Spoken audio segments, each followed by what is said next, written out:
అన్నీ కూడా నేను ఒక మనుష్యుడు తనకి కలిగినటువంటి నింద తొలగించుకోవడానికి, పరాక్రమాన్ని నిరూపించుకోవడానికి, తన వంశము కళంకం పొందకుండా ఉండడానికి చేశాను తప్ప నా మనసులో వేరొక ప్రయోజనాన్ని పెట్టుకుని చేసినవి కావు. అంటే నీ కోసం నేను చేయలేదు.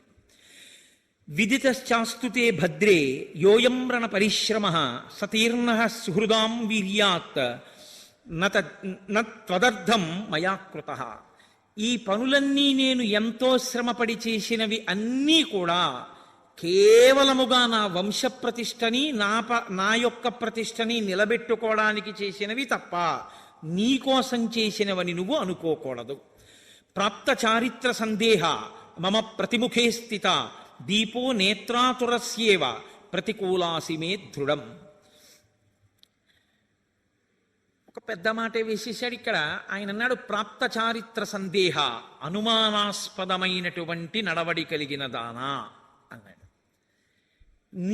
నిన్ను నేను కన్నులెత్తి చూడలేకపోతున్నాను. ఎందుకో తెలుసా?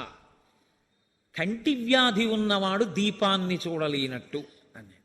ఇది ఇక్కడే కదండి రామాయణంలో. అయ్య బాబోయ్, ఇంకిక్కడి నుంచి రాముడి మీద ఎప్పటి త్రేతాయుగం ఇప్పటి వరకు నింద వేస్తూనే ఉన్నారు.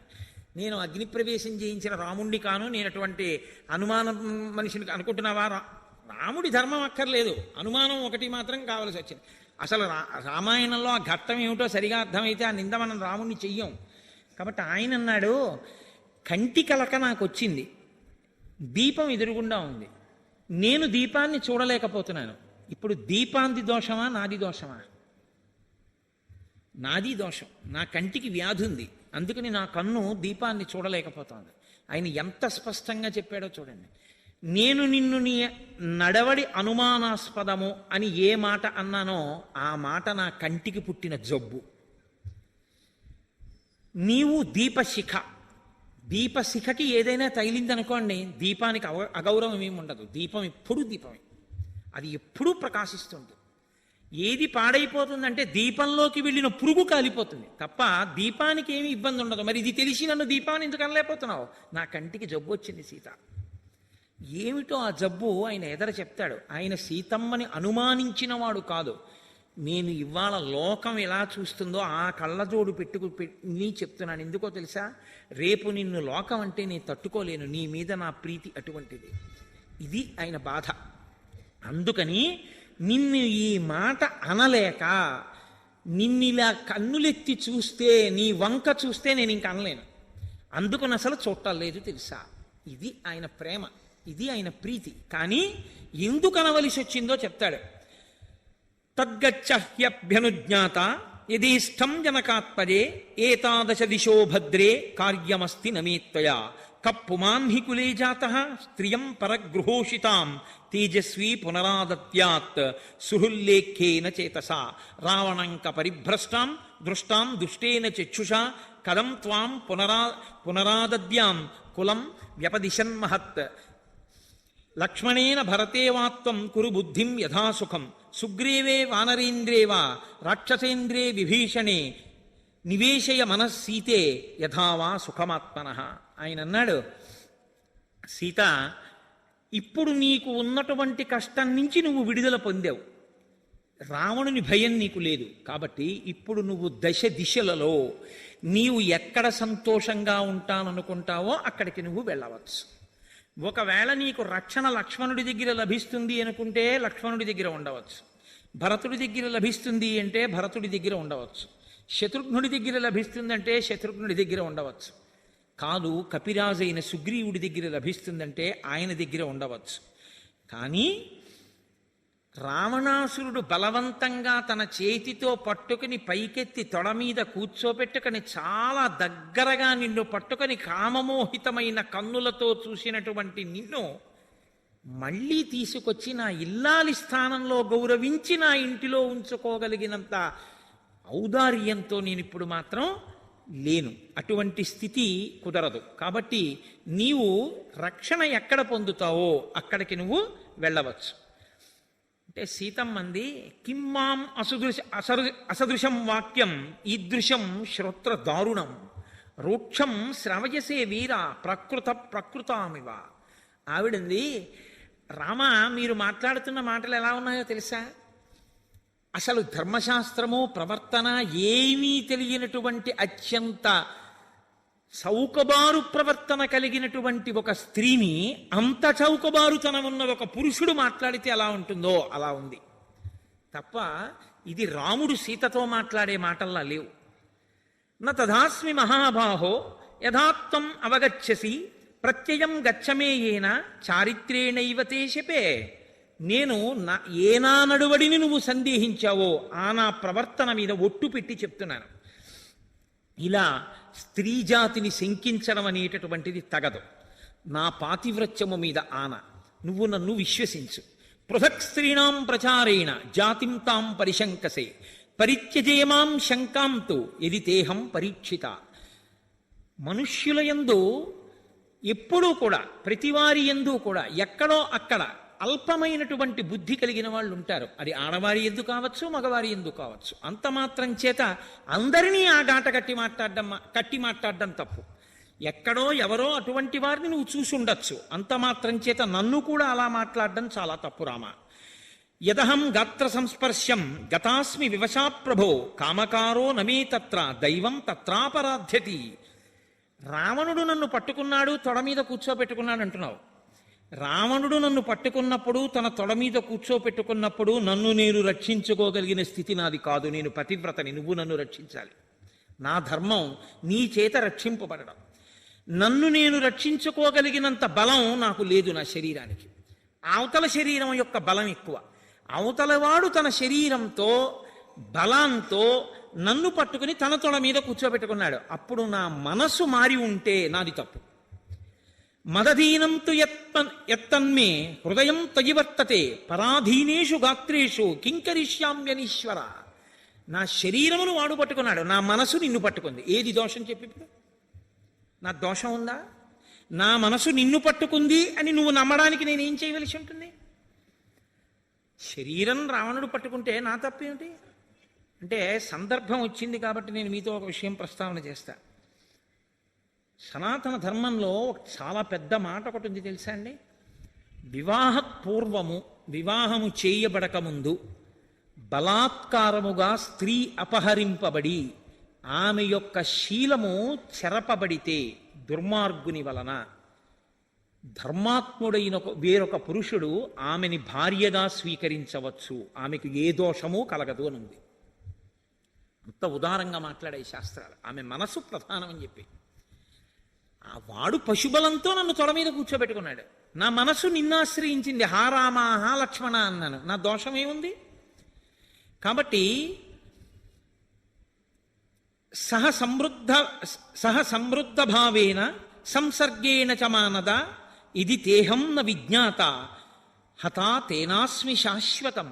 ఆవిడ ఎంత గొప్పగా పిలిచిందండి భర్తని. దుర్మతే అని మండోదరి పిలిస్తే మానదా అని ఆవిడ పిలిచింది సీతమ్మ భర్తని. మానద అంటే నీ భార్య యొక్క ప్రవర్తనని, నీ భార్య యొక్క మానమును, మానమంటే గౌరవమును కాపాడవలసిన వాడా.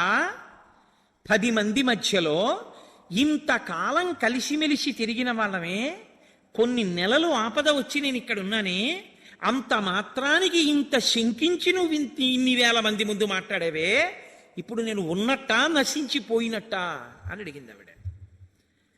ప్రీషితస్తే యదా వీరో హనుమాన్ అవలోకక లంకస్థాహం తయా వీరా కిం తదాన విసర్జిత ప్రత్యక్షం వానరేంద్రస్య తద్వాక్య సమనంతరం తయా సంత్యక్తయా వీరా త్యక్తం స్యాజ్జీవితం మయా.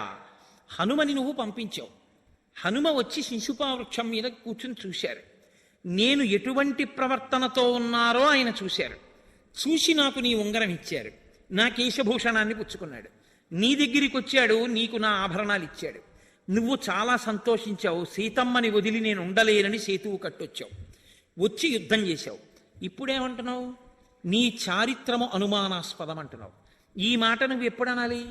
హనుమతో కబురు చేసినప్పుడే నీ చారిత్రము అనుమానాస్పదము, నా కళంకం తొలగించుకోవడానికి రావణుణ్ణి చంపుతానేమో కానీ నిన్ను స్వీకరించానని ఉంటే నేను నా శరీరం వదిలిపెట్టి ఉండేదాన్ని. అప్పుడు ఎందుకు చేయలేదు ఈ మాట? ఇప్పుడు ఎందుకు వచ్చింది ఈ మాట? అప్పుడు ఎందుకు అనలేదు? అప్పుడు లేని బుద్ధి ఇప్పుడు ఎందుకు పుట్టింది నీలో? ఆవిడేం ఊరుకోలేదండి, మీరు నేను అడగక్కర్లేదు, నిలదీసేసింది 1కి 10. న ప్రమాణీకృత పాణి బాల్యే బాలేన పీడిత మమ భక్తిశ్చ శీలంచ సర్వంతే పృష్ఠతకృతం. ఎప్పుడో చిన్నప్పుడు వివాహమైంది మనిద్దరికి, అప్పుడు చేసావు పాణిగ్రహం. ఆ తర్వాత ఎన్ని సంవత్సరాలు మనిద్దరం కలిసి ఉన్నాం. నేను ఎటువంటి దాననో నీకు తెలీదా?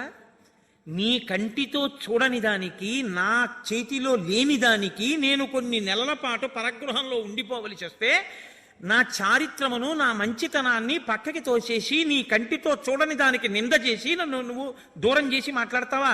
ఏవం బ్రువాణారుదతి భాష్ప గద్గద భాషిణి అబ్రవీల్ లక్ష్మణం సీతా దీనం ధ్యానపరం స్థితం చితామ్మే కురు సౌమిత్రే వ్యసనస్యాస్య భేషజం మిథ్యోపఘాతోపహత నాహం జీవితముత్సహే. ఆవిడ వెంటనే లక్ష్మణుడి వంక తిరిగింది. లక్ష్మణ, చితి పేర్చు. లేనటువంటి అపవాదు నా మీద మీ అన్న వేసినప్పుడు ఇక నేను ఈ శరీరంతో ఉండదలుచుకోలేదు, అగ్నిహోత్రంలో ప్రవేశిస్తాను, చితి పేర్చండి. అడిలిపోయి లక్ష్మణస్వామి రాముడి వంక చూశాడు. రాముడు ఎవరి చేత తేరిపారి చూడడానికి వీలు లేనటువంటి స్వరూపంతో ఉన్నాడు. ఆయన ఆమె ఏం చెప్పిందో అది నువ్వు చెయ్యొచ్చు అన్నట్లు చూశాడు. వెంటనే లక్ష్మణస్వామి చితి పేర్చారు. ఆ తల్లి ప్రణమ్య దేవతాభ్యశ్చ బ్రాహ్మణేభ్యశ్చ మైథిలి బద్ధాంజలి పుటాచేదం ఉవాచాగ్ని సమీపతః యథా మే హృదయం నిత్యం నాపసర్పతి రాఘవాత్ తథా లోకస్య సాక్షీ మాం సర్వతః పాతుపావకః యథా మాం శుద్ధచారిత్రాం దుష్టాం జానాతి రాఘవః యథా లోకస్య సాక్షీ మాం సర్వతః పాతుపావకః కర్మణా మనసా వాచా యథానాతి చరామ్యహం రాఘవం సర్వధర్మజ్ఞం తథా మాం పాతుపావకః ఆదిత్యో భగవాన్ వాయుః దిశశ్చంద్రస్తథైవ చ అహశ్చాపి తథా సంధ్యే రాత్రిశ్చ పృథివీ తథా యథాన్యేపి విజానంతి తథా చారిత్ర సంయుతాం ఏవం ఉక్త్వా తు వైదేహీ పరిక్రమ్య హుతాశనం వివేశ జ్వలనం దీప్తం నిస్సంగేన అంతరాత్మన. ఆ తల్లి అగ్నిహోత్రుడికి నమస్కారం చేసి, దిక్పాలకులకు నమస్కారం చేసి, భూమికి నమస్కారం చేసి, పంచభూతములకు నమస్కరించి, నేను ఎన్నడూ త్రికరణ శుద్ధిగా వాక్కాయ కర్మల చేత కేవలము రామచంద్రమూర్తి యందు మాత్రమే మనసున్నదాననైతే, నేను ఎన్నడూ అన్యపురుషుని వైపు మనసు పెట్టని దాననైతే, నా చారిత్రము కళంకము లేనిదైతే, ఇంతమంది దిక్పాలకులు సాక్షిగా ఉన్నటువంటి ప్రవర్తన కలిగిన దానను కనుక నా శీలమునందు దోషము లేకపోతే నేను రక్షింపబడదనుగాక అని ఆమె అగ్నిలో ప్రవేశించింది. ఇప్పుడు ఆవిడ ముందేమంది లక్ష్మణుడితో చితిపేర్చమన్నప్పుడు? నేను ఇక బతకనంది. ఆవిడ ప్రవేశించేటప్పుడు ఏమంది? నా శీలము ప్రకటింపబడి నేను రక్షింపబడదనుగాక అంది. చచ్చిపోవడానికి అగ్నిలోకి వెళ్ళిందా? తన శీలం ఎంత గొప్పదో చెప్పడానికి అగ్నిలోకి వెళ్ళిందా? తన శీలం ఎంత గొప్పదో చెప్పడానికి అగ్నిలోకి వెళ్ళింది. ఆమె శీలం ఎంత గొప్పదో రాముడికి చెప్పడానికి అగ్నిలోకి వెళ్ళిందా? ఆమె శీలం ఎంత గొప్పదో లోకానికి చెప్పడానికి అగ్నిలోకి వెళ్ళిందా? ఎందుకో తెలుసా అండి? దిక్కుమాలిన లోకం ఒక యుగంతో వదిలిపెట్టింది అనుకోకండి సీతమ్మని. ఇంత పరీక్ష రామచంద్రమూర్తి ఎక్కడంటారో రేపొద్దున్న నా భార్యనని అలంకారాలు చేసి తీసుకురండి అన్నారు. ఎగబడి చూశారు ఆవిడ్ని. రాముడు ఊరుకుని పక్కన కూర్చోబెట్టుకుంటే ఇంతందగత్తగా బట్టారా రావణుడు తీసుకెళ్ళాడంటారు కదండి. ఈ మాట అంటారని ఇన్ని నెలల తర్వాత భార్యని చూసినా ఆయనకి తెలుసున్నా ఆవిడ ఎటువంటిదో, లేచి గభాలన చేతులు పట్టుకుని ఆవిడ కళ్ళు తుడవాలనున్నా, ఇవాళ నేను ఒక్క 5 నిమిషాలు తొందరపడితే జీవితాంతం నిన్ను లోకమనే మాటలకి నీ మీద నాకున్న ప్రేమ వలన ముందు నేను ఏడవలసి వస్తుంది సీత. నువ్వు అంతఃపురంలో ఉంటావు, ముందు నా చెవిన పడతాయి. కాబట్టి నీ చారిత్రం ఏమిటో లోకానికి తెలియ చెప్పాలి. అందుకని ఆయన నా కంటికి జబ్బు వచ్చింది సీత, నువ్వు దీపశిఖవి అన్నాడు. ఆయనకు అనుమానం లేదు. ఇప్పుడు సీతమ్మ రాముని హృదయాన్ని అర్థం చేసుకుంది. రాముడికి కాదు అనుమానం, ఈ లోకం మంచిది కాదు అన్న ఉద్దేశంతో ఆయన అగ్నిలో ప్రవేశించి తన గొప్పతనాన్ని చాటి చెప్పమంటున్నాడు అని ఆవిడ తెలుసుకుంది. అందుకే నా శీలము ప్రకటింపబడుగాక అని కోరింది తప్ప నేను యమస్థానమునో లేకపోతే దేవతాస్థానమునో పొందుదునుగాక అని చెప్పి ఆవిడ సంకల్పం చేయలేదు అగ్నిలో ప్రవేశించేటప్పుడు. వాళ్ళిద్దరి హృదయాలు ఒకటి. అందుకే అస్యాదేవ్యా మనస్తస్మిన్ తస్య చాస్యాం ప్రతిష్ఠితం తేనేయం శచి ధర్మాత్మ ముహూర్తం అపిజీవతి. రాముడి మనసు సీతమ్మ దగ్గర ఉంటుంది, సీతమ్మ మనసు రాముడి దగ్గర ఉంటుంది. రాముడు ఏది ఎందుకు చేస్తున్నాడో సీతమ్మకి తెలుసు, సీతమ్మ ఏది ఎందుకు చేస్తుందో రాముడికి తెలుసు. తప్పసలు సీతారాముల మధ్య ఏ విధమైనటువంటి అవగాహన రాహిత్యమూ లేదు. అందుకే సీతమ్మ ఆ ప్రశ్నేసింది. నిజంగా రాముడి అనుమానం అయ్యుంటే హనుమ చెప్పిన నాడే నేను సీతమ్మ కోసం యుద్ధం చేయనని చెప్పాలి. ఎక్కడైనా చెప్పారా రామాయణంలో అలాగా? మధురాభాషి అన్నారు. నేను ఒక్క రోజు ఉండలేను, ఇంకా నెల్లాళ్ళు ఉంటానంది సీతమ్మ. నేను ఒక్క క్షణం ఉండలేను, నన్ను ఇక్కడి నుంచి తీసుకెళ్ళి లంకలో దింపేవా హనుమ, సీతమ్మని చూడకుండా ఉండలేనన్నారు ఆయన. అంత ప్రేమైకమూర్తి మధ్యలో ఏ సంఘటన జరిగిందని ఇలా మాట్లాడతారు? జరిగిన సంఘటన ఒక్కటే, అపవాదు లోకం వేస్తుంది అన్న భయం. అయితే అంత పిరికితనం ఉండొచ్చా? పిరికితనం కాదు, ధర్మం. ఎందుకో తెలుసా? రేపు రాజారాముడిగా కూర్చోవలసి వస్తే పట్టాభిషేకంలో సీతమ్మ తల్లితో కలిపి పట్టాభిషేకం చేస్తారు. అభిషేకం చేస్తే సీతమ్మతో కలిపి చేస్తారు. చేసేటప్పుడు ఎదురుగుండా ఉన్న వాళ్ళందరూ చెవులు ఇంకోలా కొరుక్కున్నారనుకోండి, బాధ ఎవరికి కలుగుతుంది? అప్పుడు అగ్నిప్రవేశం చేయించడం గొప్పదా? ఇప్పుడు చేయించి సీతమ్మ ఎంత గొప్పదో లోకానికి చాటి చెప్పడం గొప్పదా? రాముణ్ణి తప్పు పడతామే మనం. నేను మిమ్మల్ని ఒక్క మాట అడుగుతాను, గమనించండి. ఇంత గొప్ప పరీక్ష పెట్టారు, నోరు మూసినవాడు ఎవడైనా ఉన్నాడా? ఇలా పట్టాభిషేకం అయిందో లేదో, ఆవిడ గర్భిణి అయిందో లేదో అనరాని మాటలు అన్నారా లేదా? అన్నారు. కాబట్టి రాజారాముడా సీతారాముడా అని సీతమ్మని గంగ ఒడ్డున రామచంద్రమూర్తి దింపవలసి వచ్చిందా లేదా? నీ మీద నాకు అనుమానం లేదు సీత అని భోరున ఏడవలసి వచ్చిందా లేదా? ఆఖరికి ఆయన వంశాంకురాన్ని ఆయనకు అప్పచెప్పి సీతమ్మ భూమిలోకి వెళ్ళిపోవలసి వచ్చిందా లేదా? ఎంత పవిత్రమైన వ్యక్తి అయినా లోకం మాత్రం పొడి చేయడం వదిలిపెట్టిందా ఇంత అగ్నిప్రవేశం చేసినా? పోనీ త్రేతాయుగం అయిపోయింది, ఆ చాకలి అక్కడతో వదిలిపెట్టాడా? ఆ వాగ్ధోరణి ఎక్కడ వరకు ఉందంటే, ద్వాపర యుగంలో కృష్ణ పరమాత్మగా రాముడు మళ్ళీ అవతారం స్వీకరించి ఇప్పుడైనా సరిగ్గా మాట్లాడతాడేమో చూద్దామని ఏది 2 పట్టుపంచెలు ఇయ్యన్నాడు. ఎట్టెట్రా మనుజేంద్ర చేలమలు మీకు ఇయ్యంబాడియే అని, నేను కంసుడి బంటుని ఒక్క గుద్దుతాను చచ్చిపోతా అన్నాడు. నీకెందుకు రా గొల్లవాడివి అన్నాడంటే, ఆనాటి లక్ష్మణస్వామి ఇప్పుడు బలరాముడు అన్నాడు, అన్నయ్య ఒరే తమ్ముడా, ఆనాడు పేలడం మొదలుపెట్టిన నోరు ఎన్ని పుర్రెలుగా మారినా దీనికి బుద్ధి పోలేదు, ఈ పుర్రె నీ చేత్తో పగలగొట్టయ్యన్నాడు. అంటే కృష్ణ పరమాత్మ తన పిడికిలి బెగించి 1000 వక్కల ఏటు కొట్టారు ఆ పుర్రెని. అంటే ఆ నోటి దురుసుతనానికి ఏది అవకాశంగా దొరుకుతుందని చూడడమే.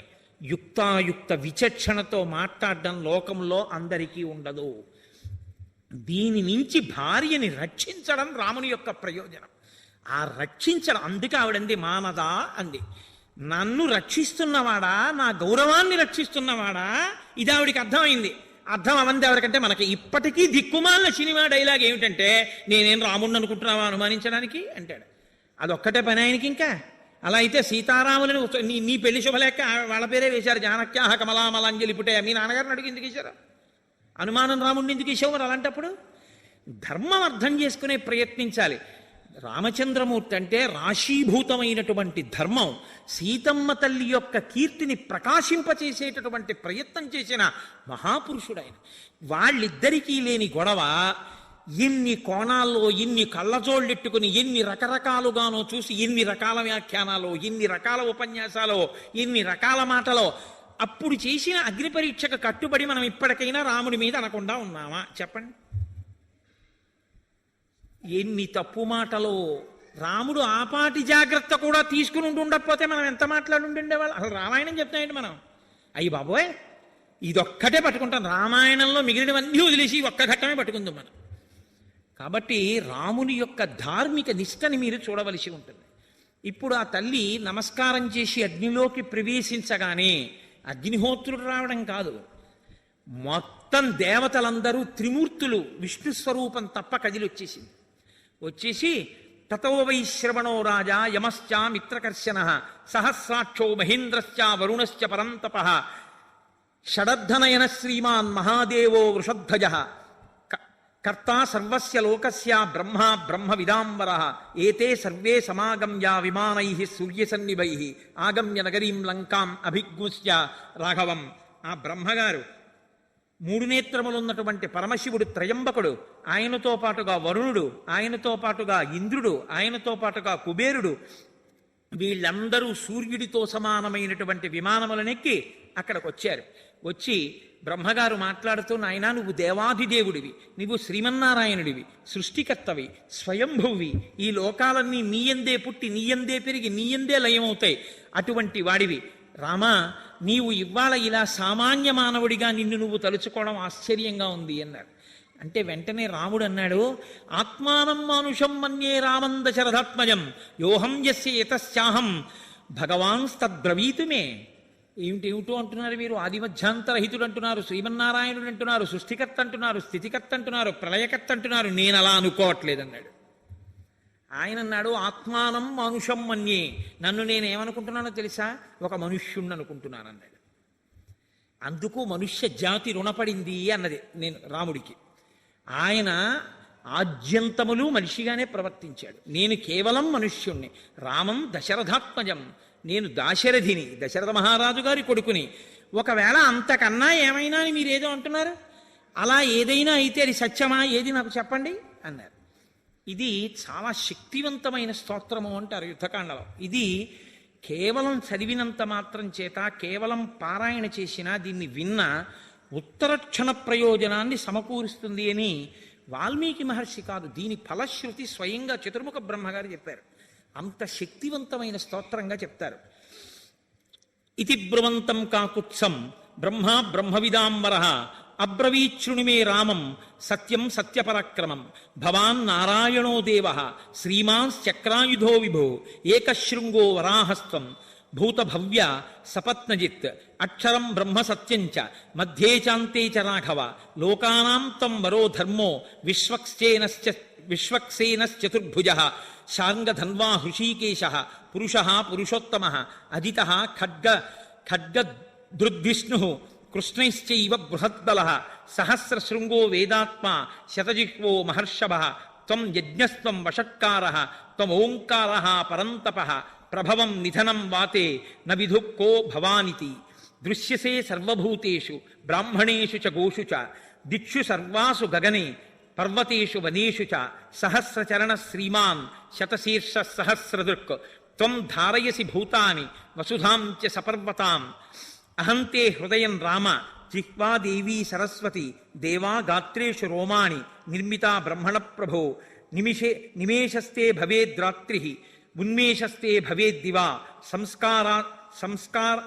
సంస్కారాస్తే భవన్ వేద నతదస్తి త్వయా వినా జగత్సర్వం శరీరంతే స్థైర్యంతే వసుధాతలం అగ్నికోప ప్రసాదస్తే సోమః శ్రీవత్సలక్షణ తయా లోకస్త్రయక్రాంతా పురాణే విక్రమైస్త్రిభిః మహేంద్రశ్చ రాజా బలిం బద్ధ్వా మహాసురం సీతా లక్ష్మీర్భవాన్ విష్ణుః దేవః కృష్ణ ప్రజాపతిః వదార్థం రావణస్యేహ ప్రవిష్టో మానుషీం తనుం తదిదం న కృతం కార్యం త్వయా ధర్మభృతాంబర నిహతో రావణో నామ ప్రహృష్టో దివమాక్రవ అమోఘం బలవీర్యంతే అమోఘస్తే పరాక్రమః అమోఘం దర్శనం రామ నచ మోఘః స్తవస్తవ అమోఘస్తే భవిష్యంతి భక్తిమంతశ్చయే నరాః ఏ త్వాం దేవం ధ్రువం భక్తాః పురాణం పురుషోత్తమం ప్రాప్నువంతి సదా కామాన్ ఇహలోకే పరత్ర చ ఇమమార్షం స్తవం నిత్యం ఇతిహాసం పురాతనం ఏ నరాః కీర్తియిష్యంతి నాస్తి తేషాం పరాభవః అని చతుర్ముఖ బ్రహ్మగారు ఆ రోజున రామచంద్రమూర్తిని స్తోత్రం చేశారు. మహానుభావ, నువ్వు సాక్షాత్తుగా ఇవాళ కాకుత్సవంశంలో జన్మించినటువంటి నరుడవైన రాముడిగా కనపడుతున్నా, నువ్వే ఆదిమధ్యాంతరహితుడవైనటువంటి శ్రీమన్నారాయణుడవు. శంఖచక్ర గదాపద్మములను పట్టుకునేటటువంటి వాడివి. శాంగమనేటటువంటి ధనస్సుని, కౌమోదకి అనబడేటటువంటి గదని పట్టుకుంటావు. అటువంటి వాడివి. నందకమనబడేటటువంటి ఖడ్గము నీ యొక్క ఆయుధము. అన్ని వేపులా సైన్యము కలిగిన వాడివి కాబట్టి విశ్వక్సేనుడు అని నీకొక పేరు ఉంది. సమస్త ప్రాణికోటిలో నీవు లయమై ఉంటావు. నీవే ఉండి అనేకమైన నామరూపాలుగా కనపడుతుంటావు. ఇంద్రుని సైతము సృజించేటటువంటి వాడివి. నీ నాభిపద్మంలోంచే చతుర్ముఖ బ్రహ్మనైన నేను సృజింపబడ్డాను. నీవే యజ్ఞస్వరూపం, నీవే వషట్కారం, నీవే ఓంకారం, నీవే గోస్వరూపం, ఈ గగనము, ఈ దిక్కులు అన్నీ కూడా నీ చేత పరివ్యాప్తమై ఉన్నాయి. నీవే అనేక నామములతో అనేక పర్వతములుగా, భూమిగా, అనేకముగా ఇక్కడ ప్రవర్తిల్లి ఉన్నావు. నేను నీ యొక్క హృదయాన్ని, అంటే బ్రహ్మగారు, నేను నీ హృదయాన్ని, నా భార్య అయిన సరస్వతి నీ యొక్క జిహ్వ, దేవతలందరూ నీ రోమములు. ఇది స్వయముగా నీ శరీరముగా చూసినప్పుడు సాకారముగా నువ్వు, అది నీ యొక్క స్థితి. అటువంటి వాడివి. నీ ఉచ్ఛ్వాస నిశ్వాసలే వేదముగా ఉంటాయి. నీవు కన్ను మూస్తే రాత్రి, నువ్వు కన్ను తెరిస్తే పగలు. అటువంటి నువ్వు శ్రీవత్సము అనేటటువంటి చిహ్నము కలిగినటువంటి శ్రీమన్నారాయణుడు. బలిచక్రవర్తిని అదుపు చేసి ఈ భూమినంతటిని ఇంద్రుడికి దానము చేసినటువంటి ఉపేంద్రుడవు. లోకకంటకుడైన రావణుణ్ణి వధించడానికి ఈ భూమండలంలో రామచంద్రమూర్తిగా దశరథ మహారాజు గారి యొక్క కుమారుడిగా అవతరించిన వాడివి. సాక్షాత్ శ్రీ మహాలక్ష్మియే సీతమ్మ. ఆమెయే సీతమ్మగా అవతరించింది. నీ తేజో బలపరాక్రమములు అమోఘములు. ఇవాళ నీ యొక్క యథార్థ స్వరూపం గురించి నేను చేసినటువంటి ఈ స్తోత్రం ఏదుందో, ఆ స్తోత్రాన్ని ప్రతినిత్యము ఎవరు చదువుతారో అటువంటి వారికి పునర్జన్మ ఉండదు. వారు మోక్షాన్ని పొందుతారు, కైవల్యాన్ని పొందుతారు. ఇది శాశ్వతమైనది. దీని వలన జీవులకు సమస్త పాపము ధ్వంసమవుతుంది. ఇది అంత గొప్ప స్తోత్రమని చతుర్ముఖ బ్రహ్మగారు రామచంద్రమూర్తి యొక్క యథార్థమైన స్థితిని ఆవిష్కరిస్తూ స్తోత్రం చేశారు. అయినా రాముడు మాత్రం మనుష్యుడుగానే నిలబడ్డాడు. అప్పుడు అగ్నిదేవుడు సీతమ్మ తల్లి ప్రవేశించినటువంటి చితిగుండంలోంచి బయటికొచ్చి అబ్రవీచ్చ తదా రామం సాక్షీలోకస్య పావక ఏషాతే రామ వైదేహి పాపమస్యాం న విద్యతే. నాయనా రామ, ఈ తల్లి సీతమ్మకి ఏ పాపము అంటనిది. త్రికరణ శుద్ధిగా ఈ తల్లి నిరంతరము నిన్ను మాత్రమే సేవించినది. ప్రలోభ్యమానా వివిధం భర్తృమానాచ మైథిలి నా చింతయత తద్రక్ష త్వద్గతేనాంతరాత్మన విశుద్ధ భావాం నిష్పాపాం ప్రతి గృహీశ్వరాఘవ నకించిదభిధాతవ్యం అహం ఆజ్ఞాపయామితే దధ్యౌ ముహూర్తం ధర్మాత్మ భాష్ప వ్యాకులోచన. అప్పుడు అగ్నిహోత్రుడు అన్నాడు, ఎన్ని రకాలుగా రావణుడు ప్రలోభ పెట్టాలో అన్ని రకాలుగా ప్రలోభ పెట్టినా ఈమె మాత్రం తన మనసుని నీయందు మాత్రమే నిలబెట్టుకున్నటువంటి తల్లి, ఉత్తమమైనటువంటి చారిత్రము కలిగినటువంటిది, ఎన్నడూ ఏ దోషము ఎరుగనిది. ఇటువంటి సీతమ్మ తల్లిని అతిక్రమించి నీవు మాట్లాడకూడదు. కాబట్టి ఈ సీతమ్మని నువ్వు స్వీకరించవలసింది, ఇది నా ఆజ్ఞ అన్నారు. అప్పుడు రాముడు సీతమ్మ వంక చూశాట. ఇలా చూడగానే దధ్యౌ ముహూర్తం ధర్మాత్మ భాష్ప వ్యాకులలోచన. ఇలా చూడగానే ఆయన కన్నుల వెంట బడబడబడబడా నీళ్లు కారిపోయేట. సీత, నువ్వు ఇటువంటి దానివని తెలిసి కూడా లోకానికి నువ్వు ఇటువంటి దానివని నిరూపించడానికి ఎంత పెద్ద మాట అనవలసి వచ్చిందో అని బాధతో వలవలా ఏడ్చేట. ఏడ్చి రాముడు అగ్నిహోత్రుడితో అన్నాడు, అవశ్యం త్రిషులోకేషు న సీతా పాపమర్హతి దీర్ఘకాలోషితాహీయం రావణంతఃపురే శుభా. నాకు తెలుసు సీతమ్మ తల్లి యందు ఏ దోషము లేదు అన్న విషయం నాకు స్పష్టంగా తెలుసు. రావణాంతఃపురం కాదు, ఎక్కడ ఉన్నా సీతమ్మ సీతమ్మే. బాలిశక్కలు కామాత్మ రామో దశరథత్మజ ఇది వక్ష్యంతి మాంసంతో జానకీం అవిశోత్యహి. నేను కాని సీతమ్మ తల్లి యొక్క వైభవాన్ని ప్రకటింపచేసే అవకాశం ఇవ్వకపోతే రేపొద్దున్న లోకమంతా ఏమంటుందంటే, బాలిష ఖలు కామాత్మ, జ్ఞానము లేనివాడు రాముడు, కాముకుడు. అందుకని 10 నెలలు ఆ రావణుడి కొలువుకూటంలో ఉన్నటువంటి సీతమ్మని ఏలుకున్నాడని నన్ను నింద వేస్తుంది. ఆ మాట నన్నని సీతమ్మని నింద చేస్తే నేను సీతమ్మ తల్లి గురించి ఆ మాటలు వినలేను. కనుక ఆవిడ వైభవాన్ని ప్రకటింపచేయడానికి ఇంత క్రూరంగా ప్రవర్తించాను తప్ప సీతమ్మ తల్లి పట్ల నాకు కించిత్తు కూడా అన్యమైనటువంటి అభిప్రాయం లేదు. అనన్య హృదయాం భక్తాం మచ్చిత్త పరివర్తినీం ఆహమప్యవగచ్చామి మైథిలీం జనకాత్మజాం. ఈ జనకుని కూతురైనటువంటి మైథిలి యొక్క మనస్సు నిరంతరము నాయందే ఉంటుందని, నన్ను అనుసరించి ఉంటుందని నాకు స్పష్టంగా తెలుసు అని విశుద్ధాత్రిశులోకేషు మైథిలీ జనకాత్మజ నహి హాతుం ఇయం శక్య కీర్తిరత్మవతాయథ. మంచి ప్రవర్తన కలిగినటువంటి వ్యక్తికి కీర్తి నీడలా అనుసరిస్తుంది. ఒక వ్యక్తి తన కీర్తిని విడిచిపెట్టేయి అంటే విడిచిపెడతాడా? తన కీర్తిని తాను ఎలా విడిచిపెట్టలేడో ఈ సీతమ్మని విడిచిపెట్టడం కూడా అలాగే సంభవం కాదు. ఈమెను విడిచిపెట్టి నేను ఒక్క క్షణం బ్రతకలేను నాకు సీతమ్మ పట్ల ఉన్న అభిప్రాయం అది అని ఆమెని స్వీకరించి తన తొడ మీద కూర్చోపెట్టుకున్నారు. ఆ తదనంతరము దేవతలందరూ అక్కడికొచ్చి నిలబడ్డారు. నిలబడిన తరువాత పరమేశ్వరుడు గ్రహించాడు, పరమశివుడు మనుష్యుడిగా ఇక్కడ పుట్టి 11,000 సంవత్సరములు ఈ భూమండలం మీద ఉంటానన్నాడు. కాబట్టి ఇంకా 10,000 సంవత్సరములు రాజ్యం ఏలాలి, ఏలితే తప్ప శరీరాన్ని విడిచిపెట్టి రాడు. కాబట్టి ఈయన తన ప్రతిజ్ఞ నెరవేర్చుకునే అవకాశం ఇవ్వాలి అనుకున్నాడు. పరమశివుడు అన్నాడు, ఆశ్వాస్య భరతం దీనం కౌసల్యాంచ యశస్వినీం కైకీయించ సుమిత్రాంచ దృష్ట్వా లక్ష్మణమాతరం ప్రాప్య రాజ్యం అయోధ్యాయాం నందయిత్వా సుహృజ్జనం ఇక్ష్వాకూణాం కులే వంశం స్థాపయిత్వా మహాబల ఇష్టాతురగమేధేన ప్రాప్యచానుత్తమం యశః బ్రాహ్మణేభ్యో ధనం దత్వా త్రిదివం గంతుమర్హసి. నాయన రామ, నీవు ఇంత కష్టపడి రావణ సంహారం చేశావు. అక్కడ కౌసల్య, సుమిత్ర, కైకేయి పరితపిస్తుంటారు. భరతుడు నీ గురించి పరితపిస్తుంటాడు. 14 సంవత్సరాలు పూర్తయ్యాక రాకపోతే ప్రాయోపవేశం చేస్తానని ప్రతిజ్ఞ చేసి ఉన్నాడు. కాబట్టి నువ్వు అయోధ్యకి వెళ్ళు, నీ తల్లుల్ని సేద తీర్చు, భరతుణ్ణి సేద తీర్చు, పట్టం కట్టుకో, 10,000 సంవత్సరములు రాజ్యపాలన చెయ్యి, అశ్వమేధాది యాగములను ఎన్నో యాగములను చెయ్యి. ధర్మమన్న మాటకి పర్యాయపదంగా నీ యొక్క నడుబడి ఉంటుంది. అటువంటి వాడివి బ్రాహ్మణులకు కావలసినంత ధనాన్ని దానం చేస్తావు. చిట్ట చివర 11,000 సంవత్సరములు పూర్తయిన తరువాత నువ్వు మళ్ళీ నీ యథాలోకాన్ని చేరుకుంటావు. ఒక మనుష్యుడు తన ధర్మాన్ని ఎలా నిర్వర్తిస్తాడో, తన పితృరుణాన్ని ఎలా తీర్చుకుంటాడో అలా ఇక్ష్వాకు వంశాభివృద్ధికి నువ్వు కొడుకుల్ని కూడా కన్న తరువాత 11,000 సంవత్సరములు పూర్తయిన తరువాత తిరిగి నీ యొక్క లోకానికి నువ్వు వద్దువుగానివి. అదిగో నీ చారిత్రమునకు మురిసిపోయినటువంటి నీ తండ్రి స్వర్గలోకం నుంచి ఇంద్రుడి యొక్క విమానంలో వచ్చి ఉన్నాడు, నువ్వు వెళ్ళి చూడవలసింది అన్నారు. ఏషరాజా విమానస్థః పితా దశరథస్తవ కాకుత్సవానుషే లోకే గురుస్తవ మహాయశాః ఇంద్రలోకం గతః శ్రీమాన్ తయా పుత్రేణ తారితః లక్ష్మణేన సహ భ్రాత్ర త్వమేనం అభివాదయ మహాదేవ వచశ్రుత్వా కాకుత్సః సహ లక్ష్మణః విమానశిఖరస్తస్య ప్రణామం అకరోత్పితు. ఆయన వెంటనే ఆ విమానంలో కూర్చుని ఉన్నటువంటి దశరథ మహారాజు గారికి లక్ష్మణ సహితుడై సీతమ్మతో కలిసి నమస్కరించాడు.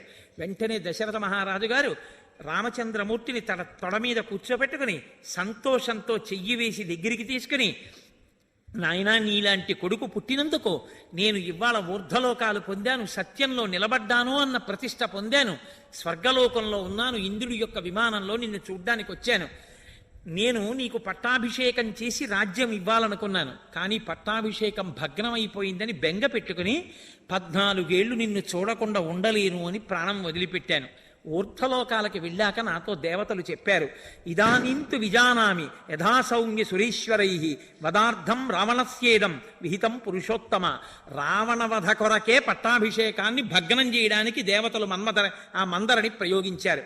కాబట్టి నాయనా రామ, నువ్వు వెళ్ళి చక్కగా పట్టాభిషేకం చేసుకుని రాజ్య పరిపాలన చెయ్యి, నీ తల్లులు ఊరడిల్లుతారు అన్న తర్వాత రామచంద్రమూర్తి దశరథ మహారాజు గారిని ఒక వరం అడిగాడు.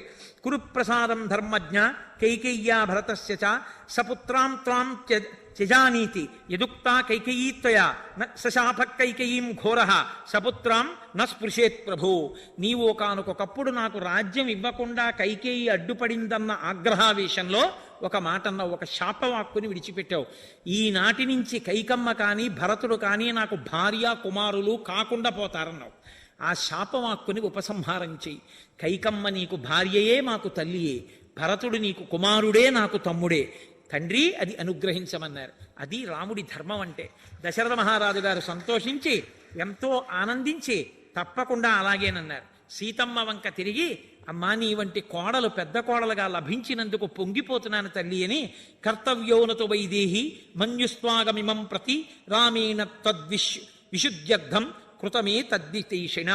అమ్మా, రాముడు నువ్వు కనపడగానే స్వీకరించలేదు అని మనసులో కోపం పెట్టుకోకు. రాముని యొక్క అంతరంగం ఇవాళ పితృదేవస్థ స్థానంలో ఉన్నాను కాబట్టి నాకు తెలుసు. నీ శీల వైభవం అందరూ తెలుసుకోవాలన్నది ఆయన కోరిక తప్ప ఈశం మాత్రం కూడా రాముడికి నీ మీద అనుమానం లేదమ్మా. కాబట్టి మీరు బయలుదేరి సంతోషంగా హాయిగా ఆనందంగా జీవితాన్ని గడపండి అని దశరథ మహారాజు గారు సమాశ్వాసించి దేవతలందరూ తిరిగి వెళ్ళిపోతుంటే ఇంద్రుడు అన్నాడు, మేము కనపడిన తరువాత ఉత్తినే వెళ్ళిపోకూడదు, దేవతలకు అదో లక్షణం, ఏదో ఒక వరం ఇవ్వాలి, కాబట్టి రామా నీకు మేము ఏం ఉపకారం చేయగలమో చెప్పు అన్నారు. అంటే రామచంద్రమూర్తి అన్నారు, మమ హేతోః పరాక్రాంత ఏగతా యమసాదనం తే సర్వే జీవితం ప్రాప్య సముతిష్టంతు వానరాః నీరుజో నిర్వ్రణాంశ్చైవ సంపన్న బల పౌరుషాన్ గోలాంగూలాంస్తథైవరాన్ ద్రష్టుం ఇచ్చామి మానదా. ఇత పూర్వం నాతో యుద్ధం చేయడం కోసం, సీతమ్మ తల్లిని రక్షించడం కోసమని కొన్ని కోట్ల వానరములు, భల్లూకములు, కొండముచ్చులు అన్నీ కూడా నాతో బయలుదేరి వచ్చాయి. రామరావణ యుద్ధంలో కొన్ని కోట్ల వానరములు మరణించాయి. మరణించినటువంటి వానరములు ఏ ఉన్నాయో అవన్నీ తిరిగి బ్రతకాలి. దెబ్బలు తగిలి పుళ్ళు పడి శరీరం బాధతో ఉన్న వాళ్ళు ఎవరున్నారో వాళ్ళందరి గాయములు మారిపోవాలి. అకాలమైనా సరే ఈ వానరములకందరికీ కూడా ఫలాలు, తేనె, కందమూలములు సమృద్ధిగా దొరకాలి. ఈ వరాన్ని నాకు ఇమ్మన్నారు. ఇంద్రుడు సంతోషించి మరణించినటువంటి వానరములన్నీ తిరిగి బతికేటట్టుగా అనుగ్రహించారు. దాంతో మళ్ళీ మొత్తం వానరాలన్నీ బతికేసాయి. ఒక్క వానరం రాముడి వెంట వెళ్ళింది పోయింది లేదు. రాముడిని నమ్ముకున్నవాడు అలా ఉంటాడు. అలాగే వేటికి దెబ్బలు తగిలి వ్రణాలు కలిగాయో వాళ్ళ వ్రణాలన్నీ పోయాయి. చక్కగా ఇప్పుడు అందరూ సంతోషించారు. ఆ రాత్రి రామచంద్రమూర్తి పడుకున్నారు. మరునాడు ఉదయం నిద్రలేచారు. విభీషణుడు వెళ్ళాడు. ఆయన నిద్రలేచిన తర్వాత ఆయన్ని కలుసుకున్నాడు. మహానుభావ, మా భాగ్య విశేషం, సీతమ్మ తల్లి పుణ్యమా అని నువ్వు లంకాపట్టణానికి వచ్చావు, కాబట్టి నువ్వు వెళ్ళిపోకుండా ఇక్కడ కొద్ది రోజులు ఉండవలసింది అన్నారు. నాయనా కుదరదు, 14 సంవత్సరములు పూర్తయ్యేసరికి అక్కడ భరతుడు ఎదురు చూస్తుంటాడు, కాబట్టి నేను తిరిగి వెళ్ళిపోవాలి. మళ్ళీ ఇంత దూరం కాలినడకన ఎంత తొందరగా చేరగలనా అన్నదే నేను బెంగపెట్టుకున్నానన్నారు. విభీషణుడు అన్నాడు, ఆ బెంగ అవసరం లేదు, నా దగ్గర పుష్పక విమానం ఉంది, పుష్పక విమానంలో బయలుదేరుదురుగానన్నారు. సీతమ్మ తల్లిని ముడిలో కూర్చోబెట్టగానే రామచంద్రమూర్తి లక్ష్మణ సహితుడై పుష్పక విమానం ఎక్కి అక్కడ ఉన్నటువంటి విభీషణుణ్ణి, సుగ్రీవుణ్ణి, వానర నాయకుల్ని పిలిచి మీ సామ్రాజ్యములకు మీరు చేరి ధర్మాన్ని ఆధారంగా చేసుకుని రాజ్య పరిపాలన చెయ్యండి అన్నారు. అంటే విభీషణాదులు అన్నారు, రామా మాకు అయోధ్యకి వచ్చి పట్టాభిషేకం చూడాలని కోరికగా ఉంది అన్నారు. అయ్యో దానికేం పోయింది, 2 ఎక్కండి అన్నారు. వానరులు, రాక్షసులు అందరూ విమానం ఎక్కారు. ఎంతమంది ఎక్కినా ఒకళ్ళకి చోటు ఉంటుంది. విమానం పైకి లేదు. If you like this video, hit the like button. For more videos, subscribe to our channel. If you have learned anything from this video, comment down below. Subscribe.